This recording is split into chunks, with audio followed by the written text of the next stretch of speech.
Hola, buenas noches, buenas tardes, buenos días, buenas noches en Alemania. Estamos Buenas noches. en Planta Libre Podcast, su podcast favorito para los y los no arquitectos. Este día no va a estar Marea Neón, le mandamos saludos especiales a Marea y a Fernanda que no nos pudieron acompañar, tristemente, pero tenemos una invitada de súper lujo y antes de pasar y presentarla como se debe, quiero compartirles nuestras redes que ya la mayoría conoce, pero vale la pena mencionar. Plantalibre.podcast en Instagram, @plantalibre_ en Twitter y Planta Libre Podcast en Facebook. Y bueno, como parte de la dinámica que lanzamos hace algunas semanas de Open Book, recibimos el trabajo de la arquitecta Alicia Sánchez, que nos generó mucha entusiasmo y mucha alegría recibir este trabajo y decidimos invitarla para que nos comparta de viva voz su experiencia, todo el trabajo que ha hecho en la parte académica y en la recta final de su tesis de maestría. Y bueno, pues Alicia Sánchez, bienvenida a Planta Libre Podcast. Hola, muchas gracias. Qué Qué lindo gusto, estar aquí. qué gusto platicar contigo, Alicia.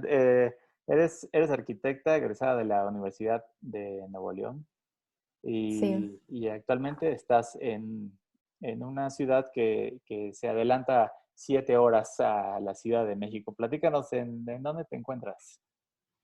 Estoy en Weimar, Alemania, eh, conocida también como la primera ciudad de la Bauhaus. Bien. ¿Por Este, qué estás allá?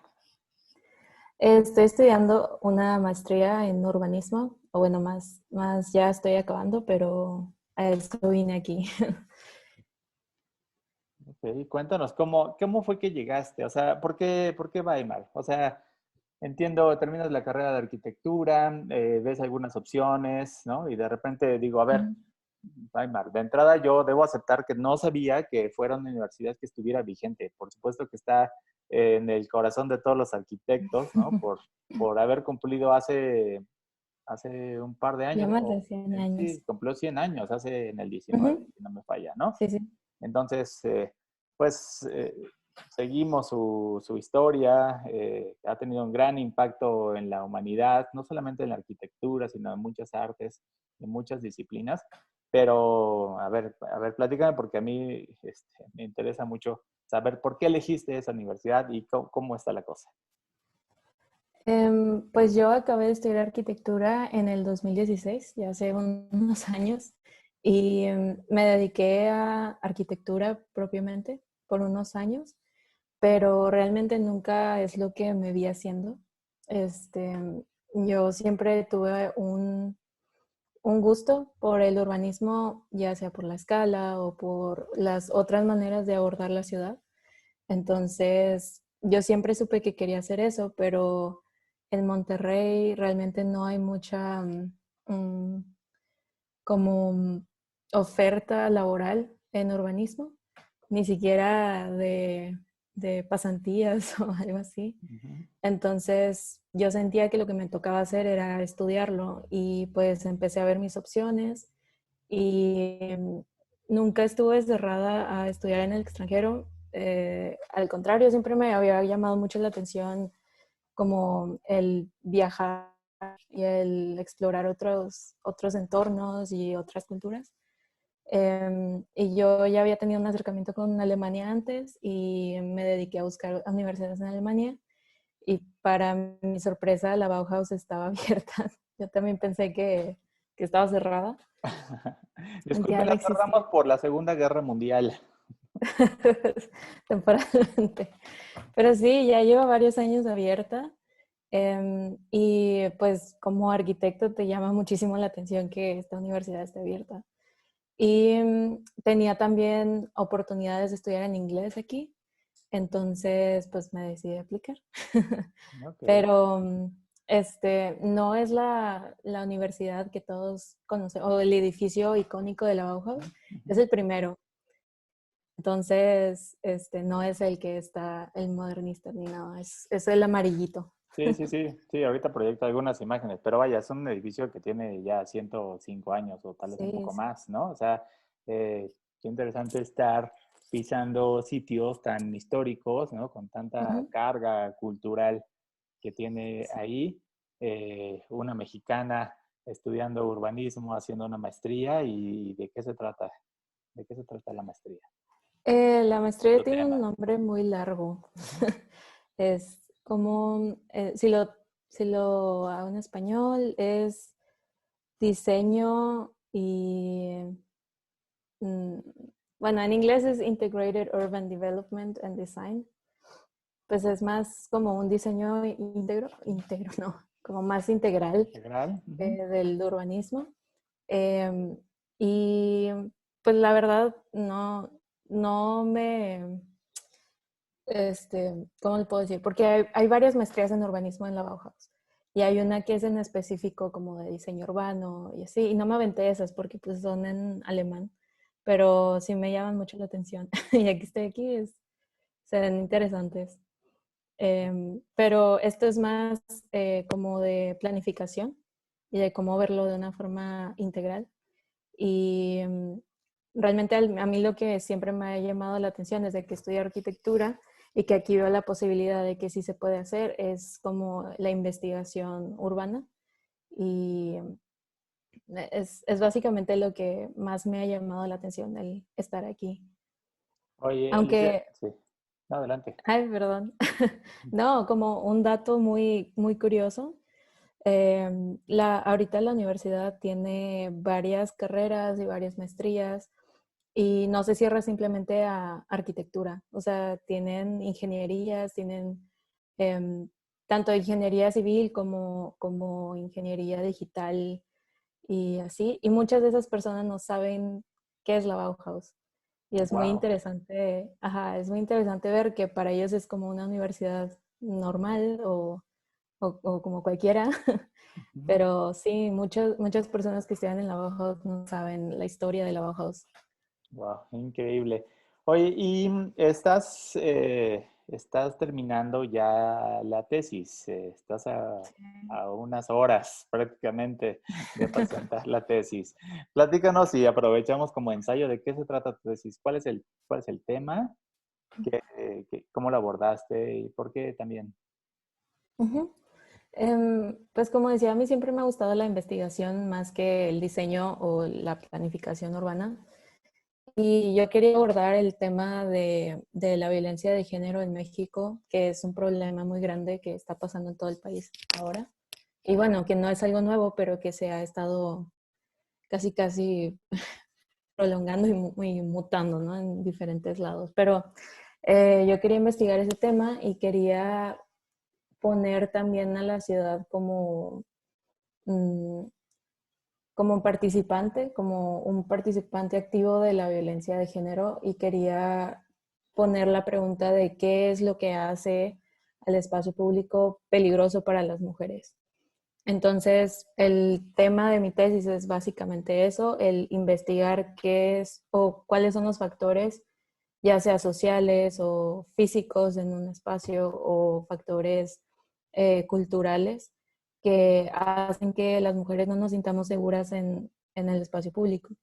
Y lo encerré en la Ciudad de México porque pues es donde hay más investigación y pues era la primera vez que hacía una tesis, entonces quería también tener como un espacio más investigado que otros, aunque me hubiera encantado hacerlo de Monterrey.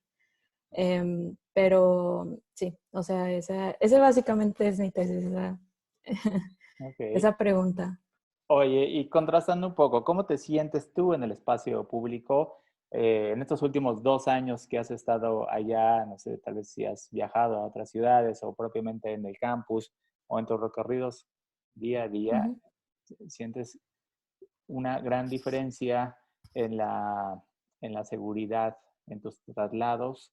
ujú. Cómo consideras que se aborda la seguridad del espacio público en otra ciudad? O sea, de repente podemos pensar que siendo Alemania una ciudad tan avanzada, un país tan avanzado y teniendo pues, una apertura, ¿no? Ujú. en el desarrollo, pues sea un poco como una escuela de eso en todos lados, ¿no? Ujú. Pero ¿tú qué experiencia has tenido? Mm, es algo fuerte porque últimamente, y de hecho lo he hablado enfrente de la universidad, en México yo me sentía o me siento en peligro por ser mujer, o sea, y me pongo restricciones al, al usar el espacio público por mi género o por mi identificación de género. Y aquí yo me siento insegura por ser migrante, por verme también diferente. Y es un tema que he hablado con otros amigos y amigas que venimos de diferentes partes del mundo y que pues sí hemos sufrido un tipo de discriminación por el lenguaje o por cómo nos vemos. Y pues el tema del racismo ahorita en Alemania es un tema un poco, no tabú, pero que no se habla y el que no se hable es el que lo normaliza. Claro. Este, entonces, pues mi situación aquí es que, pues, por ser mujer eh, no me siento discriminada, pero sí por otros aspectos. Entonces, pues no es que me sienta mejor aquí o allá. Eh, y definitivamente la seguridad o la manera en la que se tratan estos casos sí es muy diferente a México. O sea, el tema de denuncias, el tema de planes estratégicos en contra de y la participación ciudadana. Pero sí cambia basándose en pues otro tipo de discriminación. Ok. Oye, y ahorita estaba pensando, el espacio público, por supuesto, influye mucho en la percepción de seguridad de un individuo, ¿no? Cualquiera, Ujú, independientemente de la edad o de la identidad de género, puede sentir miedo de transitar en una calle oscura, con poca ujú. visibilidad, etcétera, ¿no? Y eso es algo que los arquitectos y urbanistas trabajan, identifican y mejoran. Pero esa mejora en el espacio público no necesariamente mejora en la discriminación racial. O sea, me parece que es todavía más complicado cómo podrías abordar, o me parece que es un paso adelante, cómo podrías abordar, mejorar un espacio público en lugares donde se siente o se percibe una Ujú, discriminación racial. No había sí. pensado en eso. ¿Tú cuál es qué crees que es lo que están haciendo? Si es que hay alguna preocupación mínima, yo creo que sí, a la verdad no se platica, no se habla mucho, pero se sabe que existe y cómo podría solucionarle, qué herramientas hay. Ujú. Pues yo pienso que todo depende del contexto en el que se hable de discriminación por ser mujer o discriminación por ser migrante. En el tema de México, pues sí han habido muchos proyectos para la erradicación o para tan siquiera disminuir la violencia de género en los espacios públicos.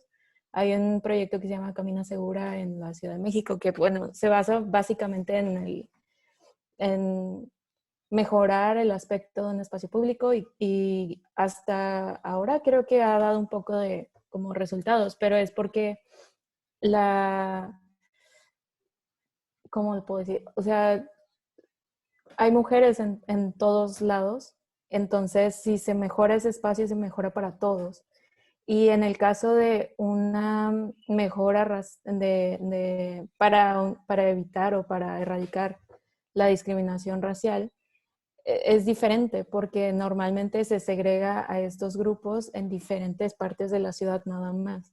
Entonces, se vive discriminación porque o vivimos alejados de donde podamos encontrar trabajos o una mejor educación, etcétera. Entonces, creo que las mejoras del espacio público para estos grupos son diferentes a cómo se aborda la violencia de género en los espacios públicos. No sé si estoy Sí, dando como no, mucho no, por marullo. supuesto. O sea, Sí, o sea, yo recuerdo un poco, yo estuve algunos días en Berlín, ¿no? Y bueno, muchas ciudades en todo el mundo van haciendo esas colonias de emigrantes, ¿no? O sea, Ujú, digo, en todos lados hay un barrio chino, en todos lados, en muchos lados hay un barrio italiano, ¿no? ujú, Entonces, eh, allá, por supuesto, la gente se agrupa, uno, porque van encontrando gente con la cual se identifican mayormente, ¿no? Y entonces van generando estas propias colonias sus servicios a partir incluso del comercio, ¿no? De la educación, de ujú. la vestimenta. Entonces no falta la tienda que ya vende cosas mexicanas, Sí. la tienda que lleva tortillas, etcétera. Entonces, naturalmente, cuando alguien llega, alguna persona, vamos a hablar ahorita de mexicanos o de latinos, pues entonces como que ya ubica un poco esa región, pero no necesariamente esa colonia tiene la dotación o la conectividad que podría tener el resto de Ujú, la ciudad, ¿no? Entonces sí. ahí es donde te sientes un tanto en desventaja Sí, competitiva. y la verdad, en el caso de Weimar, también tenemos que tener en contexto que el estado de Turingia ha sido históricamente también un estado en donde la derecha siempre ha mandado. De hecho, es por eso que la Bauhaus se tuvo que mover en 1930 y algo, o 1919. Este, y esta visión de Alemania para alemanes, que también pues, se puede duplicar en Estados Unidos para Estados Unidos o Sí. cualquier país europeo, pues niega demasiadas oportunidades a los migrantes que Alemania como país está em, intentando llamar. Y aquí yo he visto mucho que sí existe un sesgo muy importante entre el este y el oeste. O sea, como si el muro siguiera, pero de una forma muy rara. Como, como Em, virtual. Estamos hablando, o sea, perdón, te interrumpí un momento. sí. Geográficamente, Weimar está en la parte oeste, Mm, suroeste de Berlín, ¿no? está en el oeste. En el O oeste sea, el de oeste un Alemania. poco céntrico. Ujú, sí. Pero fue parte de lo que antes fue la parte soviética. Y ahora, pues Turingia no es uno Turingia es el estado y Ujú, no es uno de los estados más más ricos o más que provee a Alemania monetariamente es más un estado un poco sesgado. Hay estados más sesgados que este, pero Weimar específicamente es una ciudad muy chiquita y tiene 60,000 personas y básicamente somos estudiantes y somos no la mayoría de las personas que vivimos aquí, pero sí estamos muy sesgados en la ciudad. Y hay dos universidades aquí en esta ciudad que proveen pues, monetariamente al Estado por tantos estudiantes que habemos.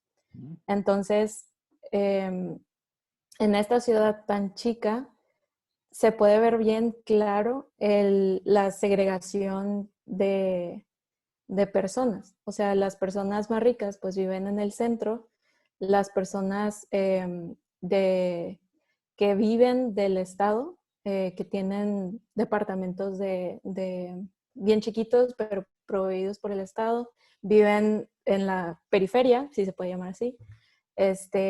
Y los refugiados viven en otro pueblito que está cerca de Weimar.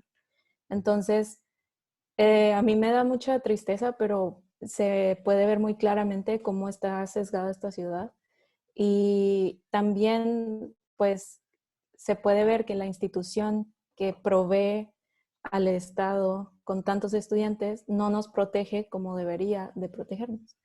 Porque, pues, sí han habido ataques a estudiantes y sí han habido, pues, cosas no tan Mm, sí, pues ha sí, habido mucha difíciles. discriminación, Claro, sí. ajá, Ujú, pero como urbanista a mí se me hace muy interesante verlo en una escala muy pequeña porque entender a la Ciudad de México es imposible. O sea, tan siquiera para una persona, ¿no? Es demasiada gente, demasiadas cosas pasando. Y en esta escala, a mí tan siquiera se me hace un poco más como fácil de ver todo lo que vemos en los libros, ¿no? Pero pues tal vez estoy poniendo como una visión muy, muy oscura de Weimar, Sí. pero realmente es muy interesante verla. O sea, es muy interesante verla porque tiene demasiada historia para ser tan chiquita. O sea, llegó a ser hasta la capital de Alemania antes de los nazis. Este, y tiene demasiada cultura, demasiado todo, pero es muy, muy pequeña. Ok. Oye, platícame antes de que entremos un poco más a detalle de tu tema de tesis. El, el olor a Bauhaus, o sea, tú llegas y justo el contacto con esos edificios que quisiéramos recorrer, que quisiéramos fotografiar, ya quiero ver tu cuenta de Instagram, ¿no? Pero explícame cómo te fuiste sumergiendo en esa historia de la arquitectura. Digo, de repente eh, te Ujú. encuentras, ahorita que decías de casa, habitación de interés social, pues seguramente también tendrán sus 80 Sí, años, ¿no? sí, sí, sí. Entonces, a ver, en tu día a día, en Ujú. el lugar donde vives, en tus recorridos, el transporte, etcétera, ¿qué descubrimientos has tenido así que nos quieras, como si fueras promotora de turismo? Pues la verdad lo que más me gusta de Weimar es que no necesito ni siquiera una bicicleta. O sea, todo se puede caminar. Em, o sea, absolutamente todo. Y eso es muy importante, tan siquiera para mí, para una ciudad y para descubrirla, ¿no? O sea, se ha hablado muchísimo que la escala de cuando caminas es súper diferente a la escala de cuando estás en un camión o cuando estás en una bicicleta. Y realmente esta ciudad tiene como una pausa en el tiempo, o sea, porque puedes caminar a tu paso sin ir a la prisa de las grandes ciudades y te puedes estar deteniendo en cada edificio porque cada edificio tiene algo, tiene una placa que dice algo, tiene Que dice Walter un Gropius. estilo. Ajá, sí, exacto. Aquí vivió también Sí, Goethe, exacto. Schiller. Sí. Este, y de hecho, esta ciudad es protegida por la UNESCO. Y si te vas a una ciudad a 15 minutos, es totalmente diferente. Entonces, es una ciudad muy linda de ver, porque también, como es protegida de la UNESCO, tiene sus propios colores, tiene todo limpio, todo a la línea. Entonces, sí, cuando llegas, es como un placer visual estar viendo la ciudad. Como Y estar viendo un también, libro de historia en tercera ajá, dimensión. sí, Ok. sí, sí. Y también como algo muy lindo de Alemania es que de verdad puedes ver las estaciones del año. O sea, si es otoño, ves las hojas naranjas caerse. Si es invierno, puedes ver la nieve. Em, si es primavera, verano, puedes ver todo verde. Entonces es algo muy lindo de ver cómo esa coexistencia entre naturaleza y ciudad, historia, cultura, están en un pueblito de 60,000 habitantes. Claro. Es muy lindo. Ay, qué padre. Ahora, ¿qué onda con los espacios seguros? A ver, Ujú, platícame. Eh, ¿qué, qué, mm, ¿Cómo podemos distinguir este programa, este podcast? Lo escuchan mucha gente que o está comenzando la carrera de arquitectura o no tiene nada que ver con arquitectura, se acompaña, etcétera. Y de repente no identificamos cómo es que alguien se puede sentir seguro, gracias a qué, ¿no? ¿Qué hace falta en un espacio para poderlo a lo mejor certificar como ciudad segura o como sendero seguro, ¿no? ujú. ¿Qué debe Pues tener? hay muchos coeficientes que marcan eso, ¿no? Hay coeficientes de pues, las personas que trabajan y tienen estos derechos, pues ya lo tiene, o sea, tiene un espacio más seguro que el otro, o la movilidad, o yo qué sé. Pero realmente, tan siquiera en mi opinión, un espacio seguro es en donde Mm, básicamente, perdón, me distraí. Sí, un espacio seguro es en donde una persona no se sesgue de hacer algo o de conocer su propia ciudad por su situación física en el espacio, ¿no? O sea, y esto es un tema muy político, tan siquiera en mi opinión, porque, porque depende de tu situación con el espacio en general, o sea, también depende de tu ciudadanía, depende de tu género, depende de tu estatus, depende de todo lo que has aprendido alrededor, ¿no? Entonces, hay un libro muy bueno que habla de espacios justos y de movilidad justa, que a mí me gusta mucho, que se llama Mobility Justice, de Mimi Scheller. Y en este libro hablan de cómo es que la movilidad no es simplemente el moverse alrededor de la ciudad y cómo hacer eso más justo, en el ámbito de cómo hacerlo más accesible, tanto monetariamente como físicamente, sino que la movilidad habla de nosotros como especie y de cómo nos hemos movido alrededor del tiempo. Entonces, justo ahora pues se vive lo de el cambio climático, que hace que haya demasiada migración por este aspecto en otros países y cómo la gente se mueve de país a país, ¿no? Y cómo se cruza, los peligros de hacer eso, este, y que esto no es simplemente por una situación geográfica, sino también sociocultural. Em, Me gusta también porque habla de la política de tener un espacio o espacios o movilidad justa, y que esto también pues influye en la toma de decisiones de los gobiernos, de las comunidades, de las instituciones. Y bueno, o sea, tal vez no di una respuesta muy concreta, pero pues un espacio público seguro es un espacio en donde una persona pueda acceder sin tener que pagar, sin tener que tener que explicar por qué está ahí o por qué tiene que usar ese espacio público, sino nada más es para estar ahí y formar una comunidad y eh, pues tener un espacio para ti mismo, ¿no? Claro, sí, Es, no. Es que justo estaba pensando en muchos sitios que se van eh, renovando, ¿no? En centros urbanos, en donde ya hay una buena combinación entre transporte público motorizado, transporte público eléctrico o no motorizado, espacios para bicicleta, para el peatón, pero luego también está el que va en patines y el que va en patín eléctrico, el que está en un carrito eléctrico con una silla de ruedas eléctrica, eh, la silla de ruedas que no es eléctrica, ¿no? Entonces, todas estas formas de movernos, el espacio debe de brindarle la oportunidad a todos por igual, ¿no? ujú, Creo que veníamos de ciudades, o venimos de ciudades de hace muchos años donde cruzar la calle era muy peligroso. Eh, y esta invención que ahora está en criticada del puente peatonal, ¿no?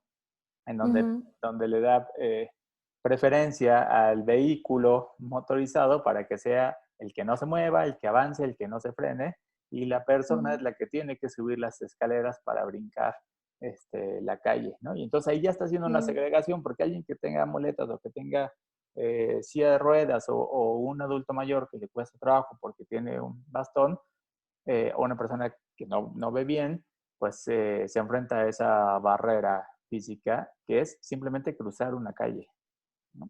Ujú, Entonces, yo creo que se está haciendo un gran trabajo en muchas ciudades en donde se nota, uno siente que está en un espacio pues, más seguro de lo que era antes. En parques públicos, por ejemplo, también siempre existía como la sensación de ahí es el parque, ahí es oscuro, ahí es peligroso, ujú, ahí hay fauna nociva, ¿no? Y incluso hasta se podría evitar, ¿no? Y ahora vemos ejemplos en donde el parque público pues puede ser hasta un punto de encuentro en un horario nocturno, o sea, es decir, se puede cruzar a través de él para llegar de un lugar a otro, se puede transitar mucho más seguro y eso ha sido una gran labor de, Ujú. de arquitectos, urbanistas, sociólogos, antropólogos, ¿no? Que Ujú. unen su trabajo. Eh, ¿Qué más? Sí, Sí, realmente. cuéntanos. Sí, realmente, o sea, el renovar un espacio público sí ayuda demasiado, sí ayuda un montón a la percepción de seguridad de una persona, pero no lo es todo. Y definitivamente, pues existen propuestas que deben de ser interdisciplinarias, porque una ciudad no se puede ver simplemente del ente del diseño, aunque no nos guste a algunas personas decirlo, sino también tiene que ver con las políticas públicas que se den. Y en el caso de México, cuando estaba haciendo la tesis, me di cuenta que no es que no existan leyes o que no existan políticas públicas para erradicar la violencia de género, están ahí, pero el punto es que las usemos y que, o sea, no, que estemos, que sepamos que están ahí para usarlos a nuestro beneficio. Entonces, pues México tiene demasiadas políticas públicas que no se usan o que se desusan y se malinterpretan. Y también tiene, yo no sabía, pero tiene muchísima participación de mujeres en el Congreso. Pero eso no quiere decir que que las políticas vayan a ser de género o que se basen en género. Entonces, pues va por ahí, o sea, no se puede nada más hacer ciudad con un solo lente, tiene que ser multidisciplinario o no hacer. Es ¿Y lo que, qué crees que, o sea, a ver si entiendo y además modificar, mejorar una ciudad es un trabajo lento, ¿no? Creo sí. que todo lo que se hace en una ciudad es como si se hiciera en cámara lenta, ¿no? Ujú. Eh, de repente vemos, sí, modificaciones que se hacen en el espacio público, pero resulta que es el espacio público en donde más recursos económicos hay. Hablando de la Ciudad de México, ¿no? Ves el corredor de Reforma, muy bonito, la Avenida Chapultepec, muy bonita, Condesa, Roma, Polanco, etcétera, ¿no? Pero Ujú. la gente que vive ya ni siquiera hacia afuera, sino la parte como en el segundo cinturón de la ciudad se sigue sintiendo con espacios que no son muy seguros, ¿no? Eh, Sí. ¿Tú qué crees? ¿Qué crees que nos hace falta? ¿En dónde deberíamos? A ver si tuvieras una charla con las personas que realmente intervienen, que es una cuestión de dinero, es de cultura, es de tiempo, ¿de qué se trata? Es una pregunta muy grande porque yo siento que solo se puede responder de forma local usando la política nacional. Em, y también depende del contexto en donde se requiera hacer algo, una renovación o se requiera hacer un proyecto para erradicar algo o para empezar a hacer algo, ¿no? Porque, eh, como dices, es muy bonito hacerlo en espacios donde pues es turístico o donde no se dan estas cifras horribles de violencia en un espacio de la ciudad, a hacerlo realmente en un espacio donde lo necesite. Porque lo que al principio se necesita para una zona realmente violenta o una zona con problemas muy fuertes es la dignificación de las personas. O sea, y también la dignificación de su entorno porque no tenemos el derecho de simplemente llegar ahí y decirles que eso es lo que necesitan, ¿no? Y eso tiene que ver mucho con la participación ciudadana y con la emancipación de las personas que viven ahí. Entonces, yo creo que se necesita primero empatizar con las personas con las que se van a trabajar en comunidad o en ciudad, y agarrar una escala, porque no creo que tampoco se pueda hacer un proyecto nacional sobre un tema, aunque hayan políticas para eso, sino urbanísticamente, en mi pensar, si yo quisiera empezar a hacer algo por la violencia de género, pues me iría a los espacios en donde las personas se sientan más inseguras. Y en la tesis, pues empecé a ver cuáles eran. Digo, le pregunté a 400 personas, y muchas de las mujeres que me respondieron se sienten inseguras en el centro de la ciudad. Estoy hablando de la Ciudad Em, de México. sí, de la Ciudad de Sí. México. Ujú. Se sienten inseguras ahí, también se sienten inseguras, a ver, déjame, aquí lo tengo. Sí, sí, sí. Se sienten inseguras en Tepito, La Merced, Doctores, Lagunilla.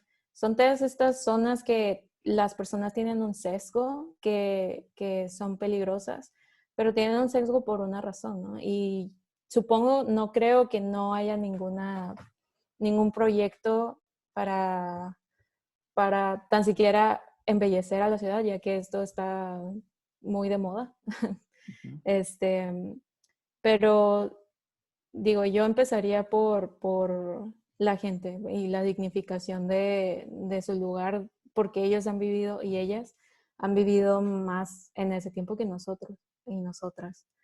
Entonces, pues yo empezaría por ahí, por el trabajar en conjunto con ellos y ya después ver qué es lo que se necesita y qué es lo que ellos piensan que necesitan, porque pues muchas de las veces ellas y ellos saben lo que quieren y lo que necesitan. Y un urbanista termina siendo más un coordinador entre, entre disciplinas para poder hacer un proyecto. Claro. Entonces, no necesariamente la violencia de género, ahorita mencionaste algunas colonias, la solución o la receta es la misma para todas las colonias. O sea, si quieres mejorar las condiciones de seguridad en la Merced, serían tal vez diferentes a la de las Doctores o a las de la Ujú. colonia obrera, ¿no? Entonces, se vuelve ese trabajo un trabajo de ir poco a poco, teniendo conexión con las personas, escuchar en dónde está esos focos de violencia Ujú. para irlos atacando, para identificarlos, ¿no? Para ir Sí, ayudando y por supuesto, bueno, pues el arquitecto, el urbanista, el sociólogo son una parte de la solución, ¿no? Eh, sí, pero no sí, necesariamente todo. sí, y como dices, es un trabajo bien lento, porque si bien, o sea, entre colonias puede ser diferente la manera en la que las personas perciben inseguro su espacio. Y pues imagínate en el norte, por ejemplo, en Monterrey, es bien diferente el cómo las mujeres ven el espacio público y lo que se necesita para sentirse seguras que en la Ciudad de México. Y tiene que ver por todo el entorno geográfico en el que se está. Y pues nuestro país tiene demasiadas mm, problemáticas y pues el sentido de estar en peligro es diferente en el norte que en el sur, que en el centro. Entonces, pues sí, es un proceso bien complejo, bien complejo, este, y que no se debe de hacer por una sola persona porque pues no se puede. Se necesitan demasiadas disciplinas para poder hacer un proyecto, para poder empezar algo que realmente ayude a la situación, a la percepción tan siquiera, a la percepción de seguridad de un grupo de personas, no simplemente de las mujeres o yo qué sé. Pero sí, o sea, yo no sé, no te podría contestar esa pregunta de qué es lo que se necesita ya, porque necesitaría tener un, un territorio o una colonia en específico y poder saber cuál es el problema realmente ahí para poder empezar a decir que se necesita esto o que falla lo otro. Claro. Voy a aprovechar para leer esta cita que pusiste en el documento que nos compartiste. Está interesante, ¿no? Con la que cierra este documento, que dice: la complejidad del urbanismo no yace solo en la cooperación entre edificios, regulaciones, políticas y o manifiestos. Es un estudio que necesariamente debe ser multidisciplinario. Una persona no puede simplemente estudiar al urbanismo, debe vivirlo y no olvidar bajo ningún motivo que el urbanismo viene y existe para las personas. Ujú. Así es. Sí. Qué sigue contigo, Alicia? Mañana, a ver, platícanos, mañana cómo va a estar. Sí, a ver, te despiertas. Ay, A ver, eso está padre. A ver, ay, ¿cómo va a estar tu pues día? Mañana, de entrada, mañana es lunes 18 de octubre. En este momento para ti son las 10:20 de sí, la de la noche. noche ya. Ok, entonces terminaremos aquí y a ver, platícanos Pues, inmediatamente qué sigue para ti mañana y después ya te proyectas un poco al mediano plazo. pues ya mañana acabo la maestría básicamente. Mañana es mi defensa de la tesis y pues es a las 3 de la tarde de aquí, pero es a las 8 de la mañana allá. Entonces, pues ya, pues nada más creo que mañana voy a estar todo el día ensayando qué voy a decir. Y ya a las 3 de la tarde, pues decir lo que tenga que decir y que me den la crítica que me deban de dar. Y pues esperar al resultado y realmente a mí me gustaría trabajar un rato acá, si es que se puede, pero me gustaría trabajar en la municipalidad y ver qué pasa. Ok, está bien, ojalá, o sea, es decir, no tienes planes de regresar pronto o no inmediatamente, es decir, no la próxima semana, estar por acá de vuelta, ojalá te puedas integrar porque, pues qué padre regresar eh, Sí, un tanto a la ciudad en la que hiciste la maestría, pues aplicar tus conocimientos, ¿no? Entonces, sí, está, sí, está increíble, te va a ir muy bien, segurísimo. gracias. Sí, sí, espero. Sí, yo sí quiero regresar a México. No, no podría quedarme aquí toda la vida. Pero sí, a ver si puedo quedarme un poquito más, nada más. Claro, muy bien. Ya.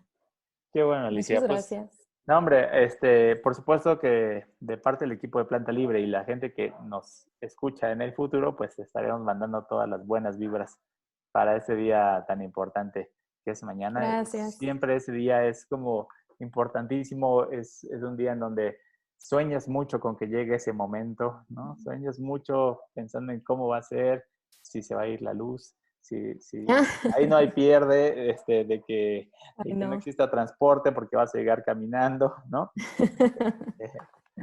Pero bueno, al Sí. final yo creo que es simplemente, como dices, una defensa, es un trabajo que ya está hecho, ya está Ujú. revisado, ya está avanzado, ya está aprobado, ¿no? Entonces, creo que es una muy buena manera de cerrar este ciclo, ¿no? Entonces, Sí. me da Muchas mucho gracias gusto. por invitarme. No, hombre, encantadísimos, encantadísimos y bueno, Gracias. cuando gustes, estaría padre que nos acompañes, platiques un poco de tu experiencia del día de mañana, ¿no? Alicia, Sí. a ver, ¿qué nos quieres compartir? ¿Hay forma de conectarte? ¿Alguna red que nos quieras compartir? Lo que tú te Mm, sientas cómoda. pues realmente no tengo nada más que Instagram, Ok. pero puedo decepcionar a la gente porque no tomo muchas fotos ni subo muchas cosas. Pero por ahí me pueden contactar. Es Asflix, Asflix. Ok. eh, y por LinkedIn, Ok, por Alicia haber, Sánchez. sí, empresas, Sí, gobierno de la Ciudad sí. de México, tenemos una arquitecta Háganme muy solicitud, preparada, por favor. exactamente, sí, exactamente. Muy bien. Muchas gracias. En LinkedIn estás como Alicia Sánchez Sánchez Fonseca. Fonseca. Muy bien. Sí, Pues qué bueno, sí. qué gusto platicar contigo y pues, Gracias. te agradezco infinitamente que Y yo nos hayas igual, compartido tu muchas trabajo. gracias. Muy bien. Bueno, pues nos despedimos. Muchas gracias a todos por escuchar Planta Libre Podcast. Es un placer. nos gusta mucho lo que hacemos y nos vemos pronto. Hasta luego. Bye.